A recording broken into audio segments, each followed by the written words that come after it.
প্রত্যেকটি মানুষের প্রার্থী বিচার লাভের অধিকার সাংবিধানিক এবং সেই জন্য তারা আদালতে আসেন এবং আদালতে এসে তারা যদি একটু আরাম একটু যদি ভালো অবস্থা না দেখেন তাহলে একটু মনের দিক থেকে তারা মানে কষ্ট পান। সেই বিবেচনা করেই বাংলাদেশের মাননীয় প্রধানমন্ত্রী এই প্রজেক্টটি হাতে নিয়ে সারা বাংলাদেশের 64টি জেলায় ন্যায়গঞ্জ প্রস্তুত করে দিয়েছেন। ন্যায়গঞ্জ উদ্বোধন করলাম এই মৌলভীবাজারের দর্শকে। এই ন্যায়গঞ্জ দেখছেন আপনারা, এটি হচ্ছে বিচার প্রার্থী মানুষের বসার একটি স্থান।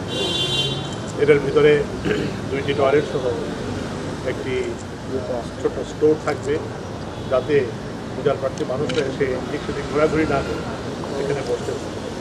প্রত্যেকটি মানুষের বিচার লাভের অধিকার সাংবিধানিক এবং সেই জন্য তারা আদালতে আসেন এবং আদালতে এসে তারা যদি একটু আরাম একটু যদি ভালো অবস্থা না দেখেন তাহলে একটু মনের দিক থেকে তারা মানে কষ্ট পান।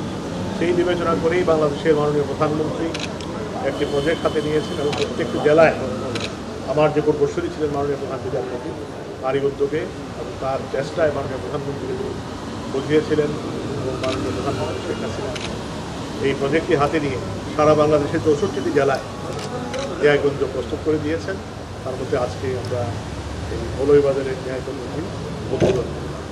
আশা করি সামনে যারা বিচার প্রার্থীরা এখানে আসবেন, এখানে আসবাবপত্র চলে আসবেন, তারা এখানে বসতে পারবেন, বিশ্রাম নিতে পারবেন।